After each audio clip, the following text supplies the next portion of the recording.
Steam is rising from the cup in my hand. A tiny burst of joy I don't understand. Dark Hello. is the night, but it wakes Good day, good morning, good evening, good night. One little shot Hope you're having a fantastic day. makes me feel whole. I'm having a great one, a lovely one. Espresso dreams keep It's bright and sunny outside. I thought I'd have some music here. I found this and I thought it was real nice,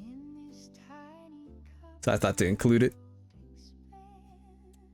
I'm probably gonna get copyright stamped. Oh yeah.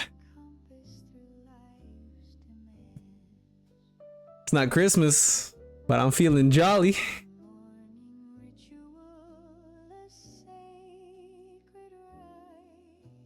Feeling good today. I think I might as well intro today's entry log. Maybe a little bit after this music plays.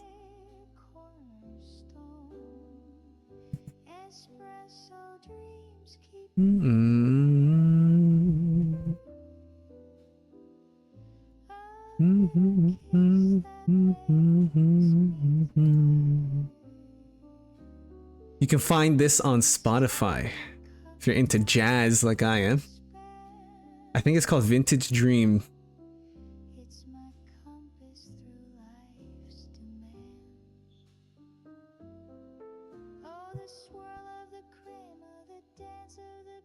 Today is Sunday, July 13th. It is bright, sunny, and cloudy, and partly cloudy, where the clouds look like cotton candy in the sky, and the blue is a nice sky blue because it's in the sky.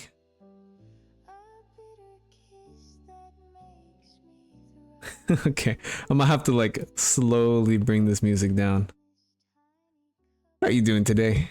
I'm having a fantastic day. A wonderful day. Not like fantastic, like wow, wow, you know? But I'm having a good one. Today's entry log features a Doggy Corky. Okay, Doggy Corky by, hold on. By Han, so bracket Han Dolls. Okay, now you can find this on Wallpaper Engine.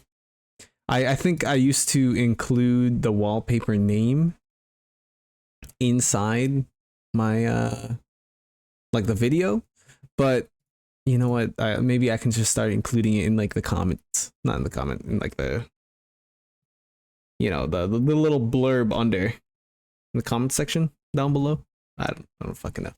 I'll include it there instead of like in the video. It is once again Han's in brackets dolls with a Doggy Corky. He has a bunch of these, and I think I might feature some of them. I just thought this one was cute, so it'll just be playing there in the back. I don't have particularly too much to talk about. Like I think I could talk. Like I could talk for a while, but I think there are like a couple things for today's entry log, and I think today I'm thinking towards talking about some Superman. I went to go watch it with my boy, with my girl, and my sister. And I mean, while my sister and my girl thought it was mid, it was like, all right, I liked it. I think it was a good bad movie, or a bad good movie, or badly good movie, or goodly bad movie. I think it was also all right, but on the all right good end. Like I enjoyed it. Like I didn't feel like a complete waste of money. I think getting the food and all that was kind of a waste of money, but you know, because we ended up getting a little bit too much. But you know, as I do, my boy covered his own ticket. I covered my girl's ticket. My parents covered my sister's ticket, and then my girl bought popcorn for me and her and my sister, but it was supposed to be also for my boy as well. But he got nachos, so I shared some of the popcorn, but he didn't eat too much. So we have leftovers upstairs, and man, that shit tastes like like that popcorn tastes like cardboard. Like it's unbelievably bad, and I swear to God, it used to be better before, but I don't fucking know. It's been like that for like years, And okay, for one, the movie experience was good. It was great, like movie wise. But when we're watching the movie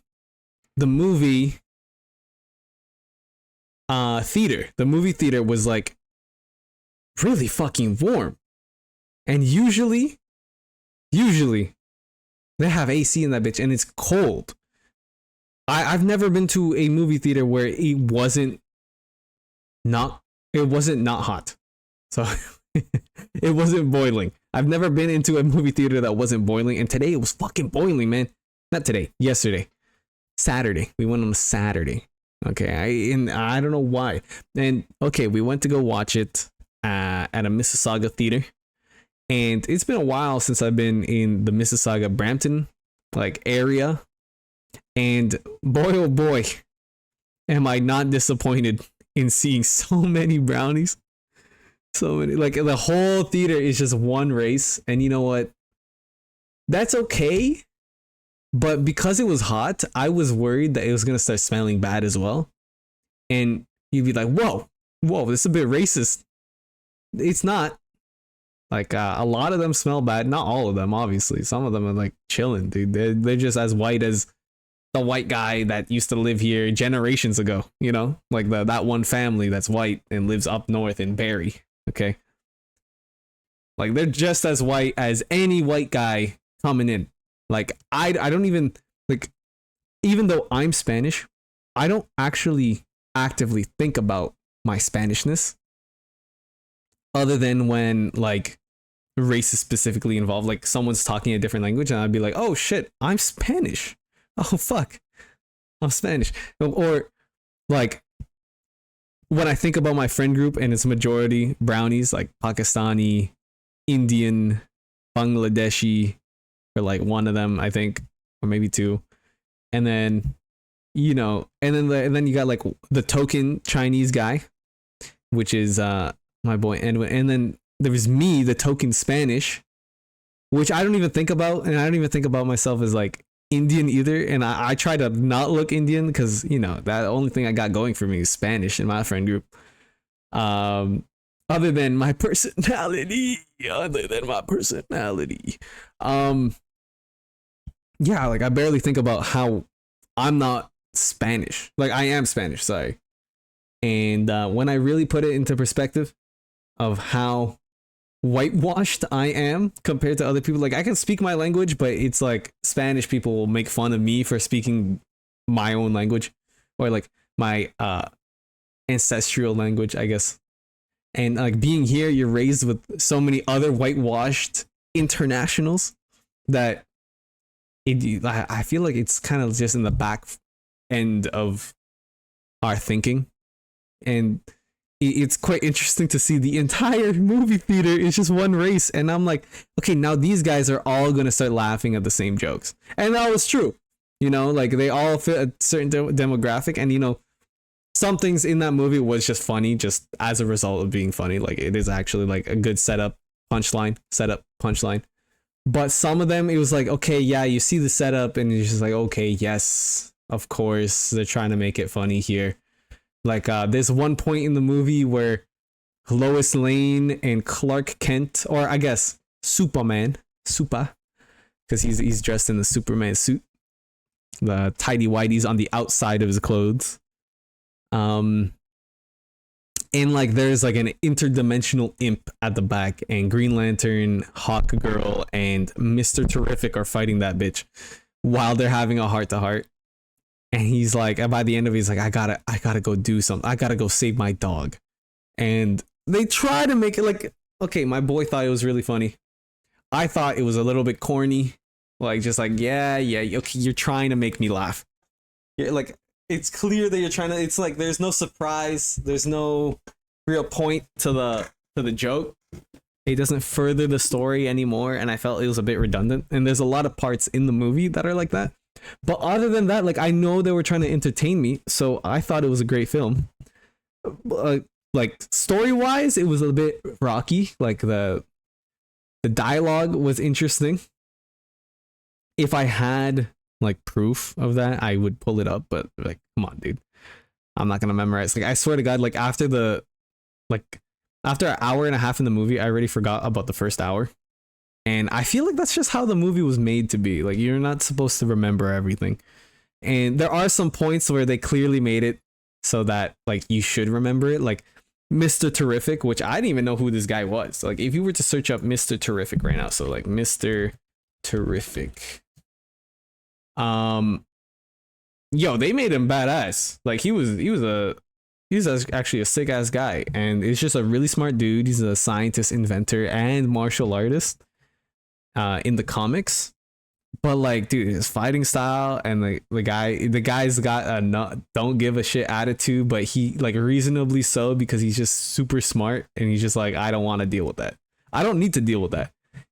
So he had some pretty cool moments, and the actor that played him, and I guess the set piece that he had, it just made him look like he got sick ass aura. Like he was always cool, he was always composed, and you know, like there's a fight scene that clearly just put him at the forefront. Like they didn't have Hawk Girl as much, but most of the time as she's fighting, she's screaming, and then the camera's like bug eyed. So I don't know if that was meant to be funny, but it just turned out to just look stupid. And you know, whenever she was put onto the camera, Hawk Girl, I just felt like get this character off the screen. I don't want to see her. I don't think she needs to be there. But obviously it's included because she's part of the comics, right? So and they have the group of heroes, the Justice Gang, and I'm pretty sure that was meant to be a joke. I don't know if that's in the comics. I don't really read the comics. I didn't even know about Mr. Terrific till now, like till this movie. I thought he was like a replacement Batman. I said that like as we were watching the movie, I just like whispered to my friend like, yo, this guy's a replacement for Batman, because he's cool as fuck, like Mr. Terrific. But then like you could see that he's actually his own person, and he just don't give a fuck. He has like these orbs that fly around him and do all this shit for him, and he kind of does like Naruto techniques to fight people. And then there's this one like set piece where he's fighting people, and he jumps out of this force field that he has around Lois Lane, and he fights all these fucking guys, and then like he gets these orbs to fly around him, and he like makes it as if it's like a Western film, and he goes bang bang bang bang bang with each orb, and it looks sick. Though the CGI was sick. At points you could see like, okay, the CGI is a little bit bad here and a little bit bad there. Like with Crypto, they had the dog. I didn't even know they had the dog till I started watching the movie. And it's like, oh shit, he's there. That doesn't even make sense. I thought they were gonna have like chronological thing like they do in the MCU, the old MCU movies. It's like a different style, sort of, to what James Gunn did before, because it is James Gunn that made the film. A little bit like Guardians of the Galaxy with a lot of humor. They got music heavily involved, and I think the writing was okay. Like I wish I knew how to describe like the dialogue, but they had like maybe a good example would be like Lex Luthor. Lex Luthor was like this bald guy. If you don't know, okay, like I'm pretty sure you would know who Lex Luthor is at this point, because Lex Luthor is synonymous to Superman. It's just a bald rich guy that just hates Superman. And in the movie they made him seem like Lex Luthor hates Superman because he has envy for Superman, and he's perfect and indestructible, and he can rule over everything technically. But it's Lex Luthor apparently. So my boy was telling me as we're leaving the movie that Lex Luthor actually hates Superman because he's fucking bald because of Superman. It doesn't make fucking any sense. But it made less. That makes less sense than what they tried to do for the movie, where he has envy for Superman and yada yada yada, and he actually plotted to take over a country. Also, spoilers. Hold on. Spoilers. He plans to take over a country just to kill Superman instead of actually okay, like the story is so basic. You just watch it because it's like a family movie, you know? Like Thunderbolts was like a basic story. I felt like it was all right, but it was like an all right good movie instead of an all right bad movie like Ant-Man and the Wasp, with that superhero film. And long story short, good bad movie. There's my favorite point in the movie doesn't even have to deal with Superman, but like Superman like gets hurt, and there's this Indian guy that I'm pretty sure he's just in the comics, so that's why they have him. But it's just this Indian guy that's like, oh my god, Superman, are you good? Superman, are you good? You know, and he like picks up stairs like, okay, it's okay, Superman, I am here for you. You know, and I'm doing a terrible impression, but like the best part of the movie for me was that because this movie was filled with all brownies, right? There's a point in the film where the same Indian guy that like kind of helps Superman up is like being held hostage against Superman with Lex Luthor, and like Lex Luthor puts in a bullet into the gun, and it's like Russian roulette. Okay, he spins the chamber, and he goes, Superman, I want you to tell me, ba da da da da, and then I don't even remember what Lex Luthor said. He's just like, you're telling me what the government wants to know. And then he's like, oh, I'll kill this guy. And then the guy's like, no, please, Superman. No, don't do it, Superman. Don't tell him anything. But also don't kill me. Don't, no, Lex Luthor, don't kill me. And then bang. He tries to shoot him and it doesn't kill him. And then I'm sitting there because I'm laughing because it's just like, it's a brown guy, like a really heavy brown accent. No, Superman, don't do it. No, Superman, don't tell him anything, Superman. And you know, and like the whole room is filled with with brown fobs. And I'm thinking, dude, the amount of times I've heard this accent, not only like around in Mississauga or Brampton, but in my own high school, because I used to live in Brampton. It just goes to my memories, and I think of the supply teachers we'd bully because he had that accent. Like, okay, guys, today I want you to do the homework so that the teacher don't beat my ass when he finds out that you did not do the work. And like we'd be like, fuck you, supply teacher. Not actually, but you know, nobody would give a fuck that the supply teacher was there. And even more so, we all found it funny that he had this terribly hard accent, like brown accent. And so now in this movie, we have no Superman, don't tell him, Superman, don't tell him nothing, Superman. And then like Lex Luthor then shoots the gun again, and it actually kills him. Like, oh shit. So like it was like my favorite part of the movie up until he died. And like there was like no reason for him to die. So you know, in my idea of the film, it was the best part of the movie, but also it made no sense.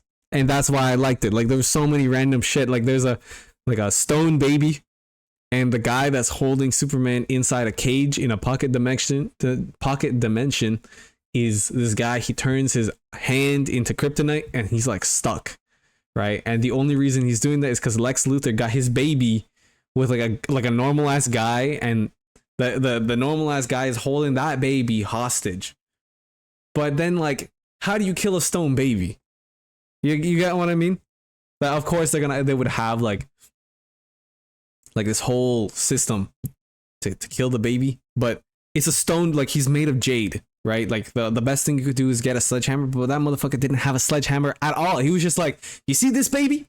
this baby's gonna die if you don't trap Superman in that jail cell. This baby gonna die. And then like it shows the baby and it's just like this goblin. It's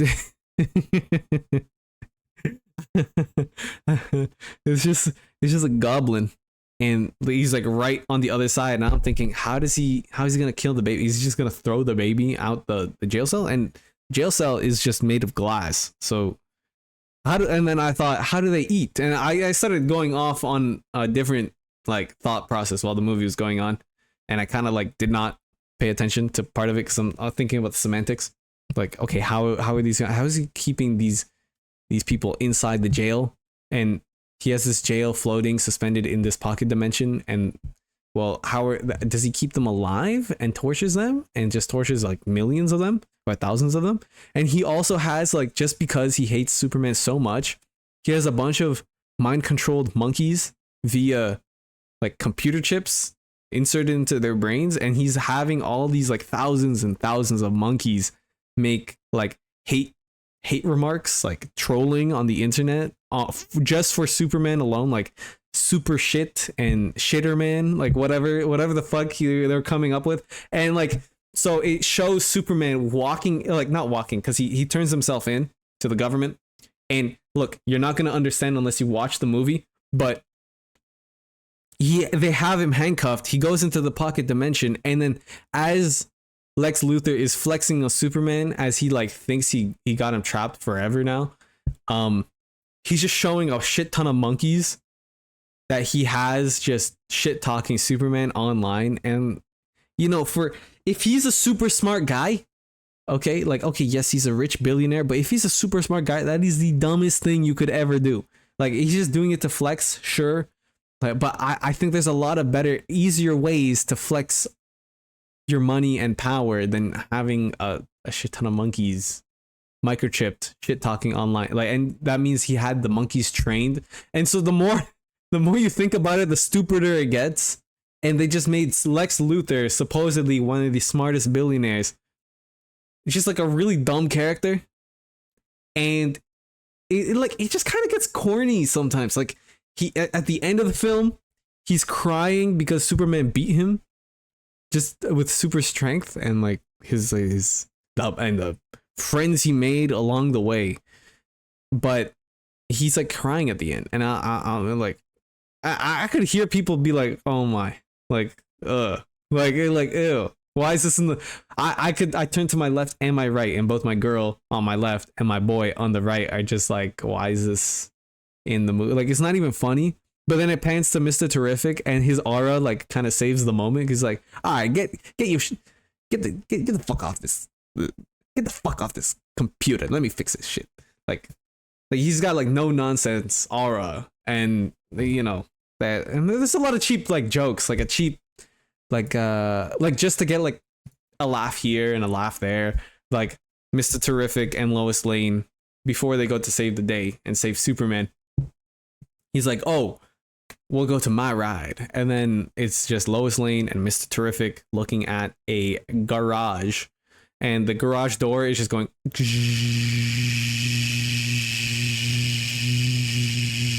like very slowly, and just like, yeah, and then the Mr. Terrific goes, yeah, it takes some time. And then Lois Lane goes, well, you couldn't, so you got like a flying saucer, but you couldn't get a faster door. And you know, then like there's some people in the audience that laugh, and I'm just like, okay, this is corny, man. This is corny. You clearly, like, it's such a like overplayed joke. I feel like that, like as if I went to like talk to somebody and be like, hold up, let me cook my food, and then I put my food inside the microwave, and the microwave goes, and I don't say anything on purpose just to make it awkward. And it's like it's a purposely made awkward situation. And I'm just sitting here like, okay, I've heard this joke so many times, it's not funny, you could just skip it. Like, just, it's already a 2-hour film, okay? And this little joke just made like 15 seconds of runtime, and it like, maybe they're trying to push the envelope of how much screen time they have.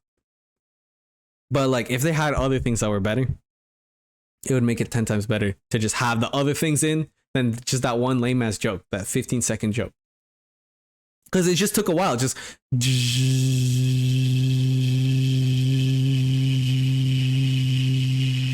And Lois Lane goes, couldn't afford a faster door. The crowd goes, ah. And Mr. Terrific goes, hey, I haven't gotten to it. The whole audience, it's like, corny. Get the shit out of here. I want to get to Superman whooping ass, you know. And then he does, and Superman does whoop ass. They have like a guy named Ultraman and a girl named Engineer, I think. Let me see. Ultraman and Engineer. The Engineer. Yeah, and then so Ultraman is just this guy with super strength. Or he's appeared to have super strength throughout the entire film. And then you have Engineer, who is just her whole body. She like sacrificed her oh shit.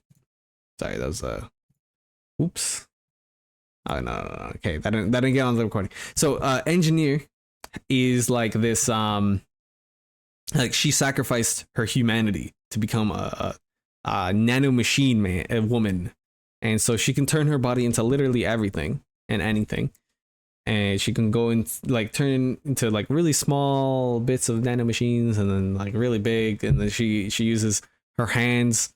She turns them into blades, spinning blades, and just throws it at people like Captain America with his shield. And they made her Latina.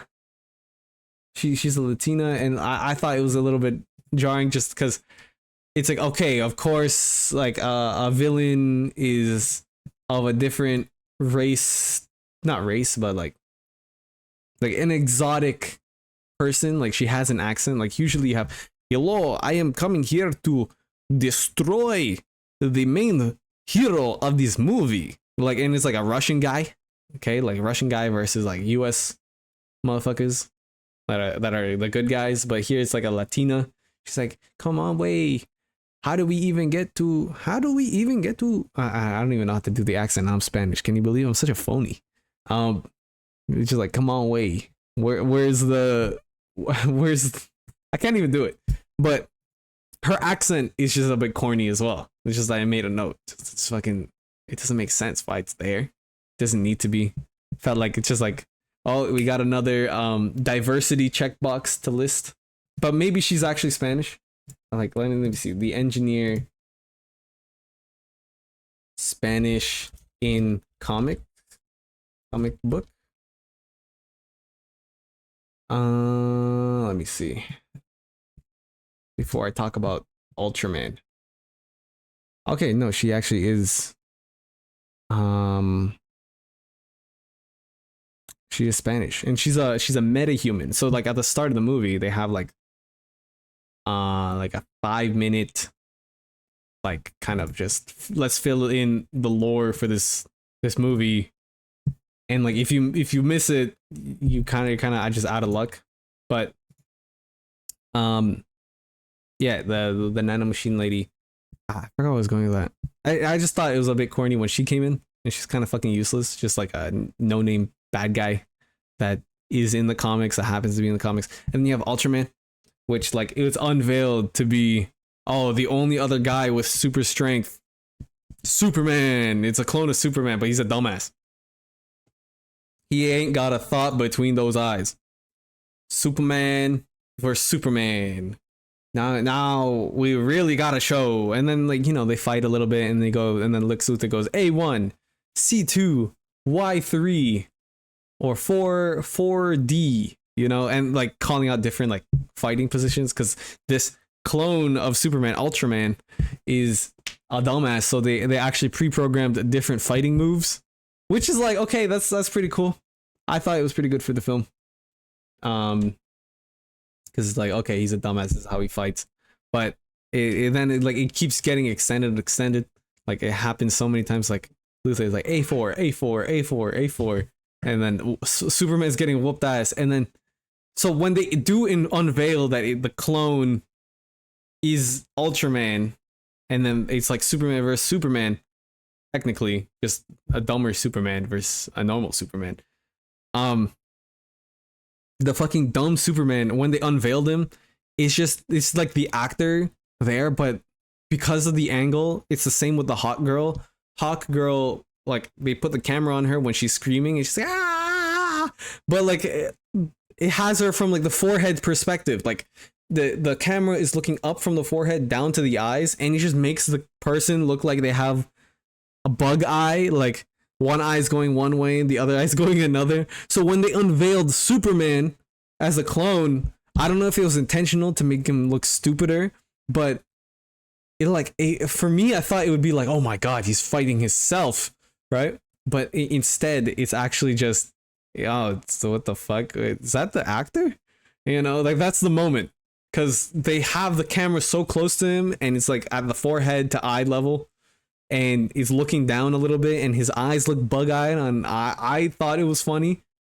Funny enough, the the entire theater didn't think it was funny, because like I thought it just looked stupid. I'm like, there's no way Superman is fighting Bug-Eye Superman, and a couple other times when they're fighting, it doesn't look the same. But just it was like it ruins a moment that I thought would be cool, but I thought it was funny, so I enjoyed it.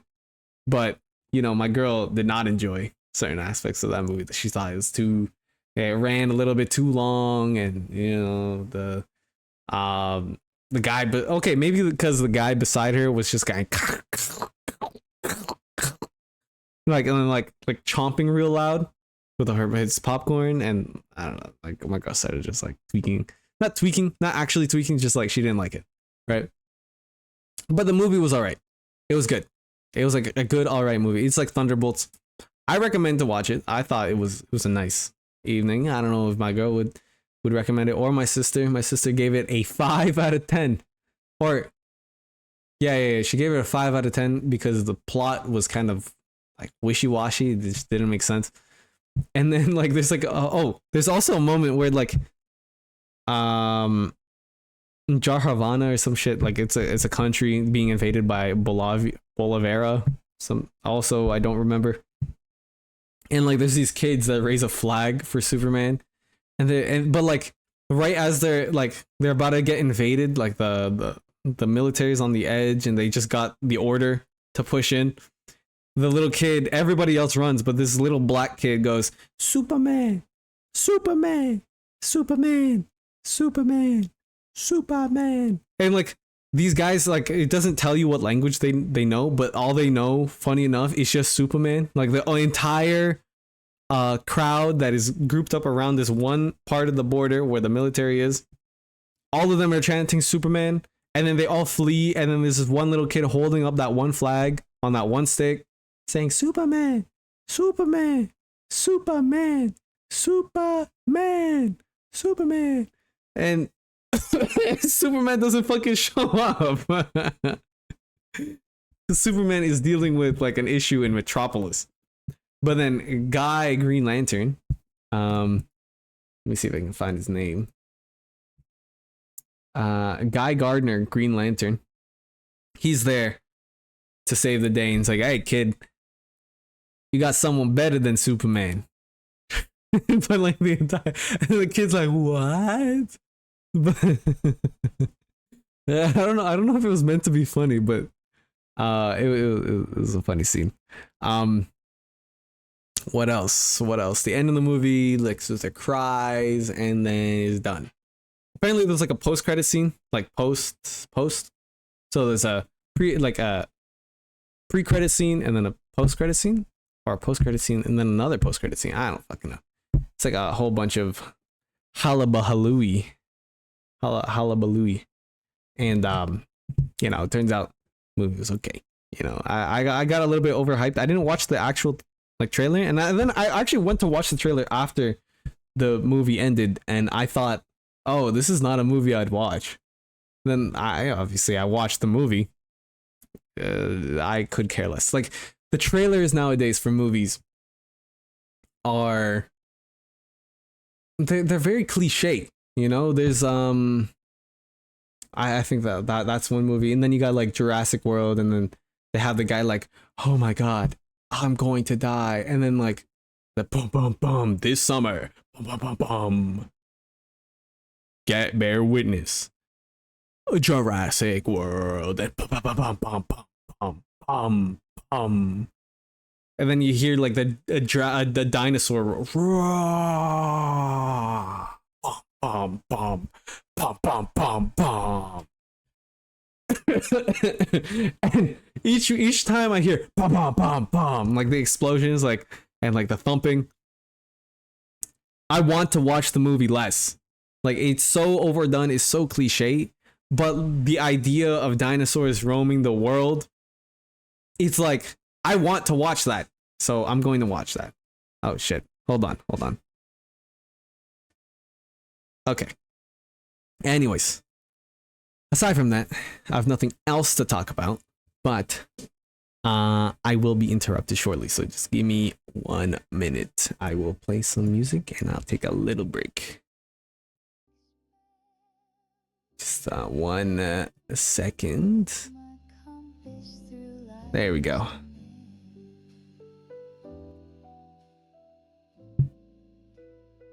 I don't know if I'm about to be interrupted, so.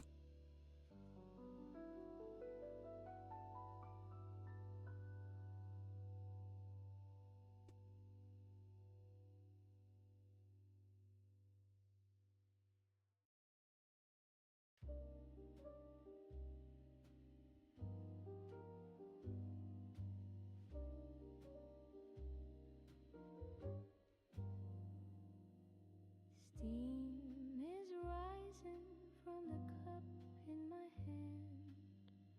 A tiny burst of joy I don't understand.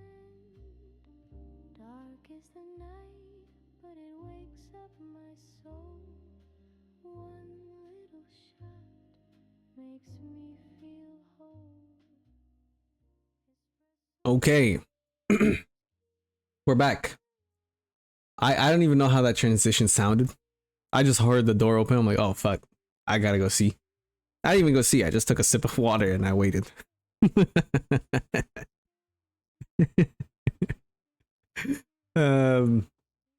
Yeah. So that is my rundown. I don't even think that break was like more than a minute. But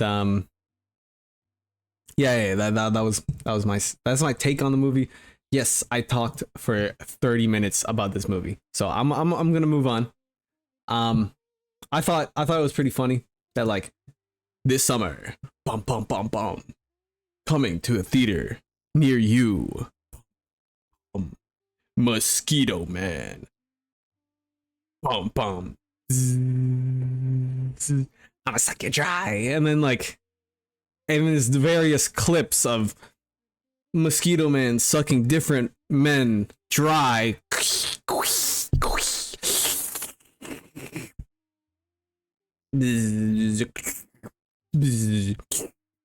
And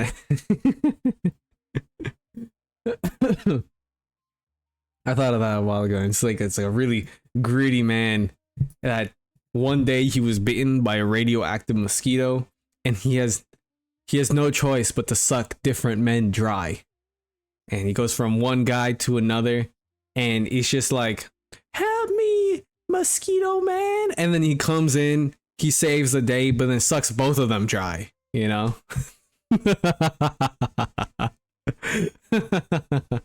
I've never even thought of that.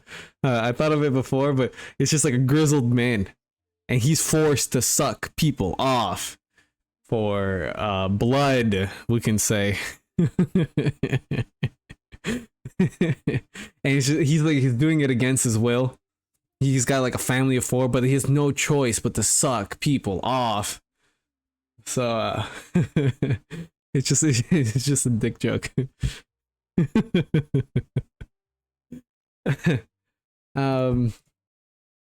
What else? I don't have much else to talk about today, but it's unbelievably warm. Obviously, I don't want to talk about the weather. It's unbelievably fucking warm, dude. I leave outside. Like I just want to go on a tangent here. Like last year it wasn't this hot. Okay. And at least last year there were times where there was like rain that was always fucking falling, right? or like last year, it just kind of brushed over. It was like maybe like 2 weeks, 2 weeks of summer. But now I'm actually having to sit here to deal with summer, and I'm about to go vacation, right? Paid for it, my own. I know. Thankfully, because I have the job.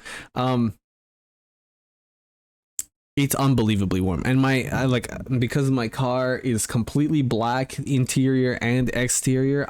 I'm dying inside every time I'm entering that car midday. Like when I finish my job, I enter my car. I'm fucking cooking, dude, and I'm stressing because I get heat rash. Like I'm allergic to the heat, extreme heat or prolonged heat. I'm allergic to like prolonged cold. Like I start like my skin starts getting red, not like a fucking blistering, but you know, like not to get fucking graphic here, okay? Just saying, like, I get like heat rash, and then I start like getting itchy all over, and then I have to go to the shower, forced to take a cold shower, and then cool myself down, and I have to enter this fucking sauna every single day of working and not working, and and perhaps maybe wanting to work, but then actually not working, and I still have to enter that fucking car.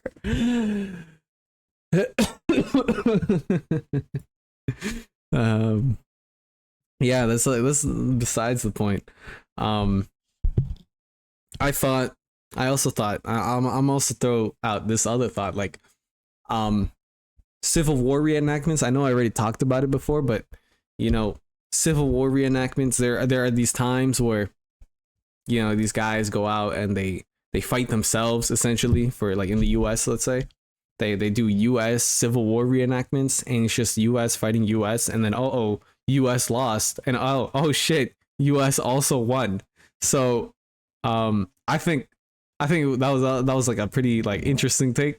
Just like, yo, you're just fucking fighting yourself. And if they did like the War of 1812 reenactments, it's just like US Americans are playing the victim, essentially, because they lost against Canada. And if you were to tie this to like biblical times, okay, doing biblical reenactments, it's just like you have Moses, okay, you have Moses as actor 1, and you got like fucking follower 2, 3, 4, and 5, and follower 1, right? And they're all sitting there on the beach doing fucking nothing until Moses goes, "Let the ocean part," and then like nothing fucking happens. You know, they're just sitting there. And the guy goes, "Okay, Moses, come on, dude." And then I thought, what if that was all just a tale? Like, it was all like a metaphor for like a frat party. Like, yo, Moses, bro, you promised us there'd be like fucking bitches over here, Moses, and there's nothing but a Red Sea. You know, it's just all women on their period. And he's like, "Don't worry," Moses says, "just trust in God." And then like at the edge of the beach, you see like a whole bunch of big booty girls going, "Moses, Moses," and you're like, "Oh my God, Moses." And then like the frat boys, the followers, like, "Yo, Moses, man, you're the guy, man. I really, you know, there really is a God." And then they look to their left and right, and just walls and walls of water, you know? And it's like a reimagining of, you know, the Red Sea parting. I don't know. I thought it was an interesting take. What else? And you know what? I did my research on that whole tale, how like Moses was a slave with the other Hebrews, and you know, he somehow convinced the king to let him go. I think they were being invaded by Persia or some shit. I'm not really the best for all this fucking knowledge, but I read it. Okay, I read it in like a 10-minute break at work, and that like Moses brought these guys, and they were like walking for days in the desert, and then one guy goes, "Dude, are you sure God is telling us to walk in the desert? Dude, there's fucking nothing here," you know? And then Moses goes, brother, you just gotta trust God, you know? And then the guy goes, "Motherfucker, there's nothing here. We've been walking for 3 days. Okay, Moses, I trusted you when you said we were gonna be free, but where the fuck are you taking us? And then like they walk to the desert and then they get to a beach. And then Moses goes, eh? Yeah, there really is a God, huh? And then the followers goes, there's nothing but the beach here, dude. There's nothing to eat. And then the story goes that a northern wind flies through and parts the Red Sea. And there's nothing but water and water, walls of water on the left and right. And they walk through the canal. And then the people that were chasing them on chariots, for one, they outran chariots walking. Okay. Two, I don't get this story because the chariots were following them through the desert. Does that make sense? Maybe I just looked up two different sources and maybe I didn't have the right story, but it didn't make fucking sense. Any fucking sense. And so you're just telling me that like these guys are like, Moses, bro, where the fuck are we going? And Moses goes, don't worry, brother. And then a northern wind.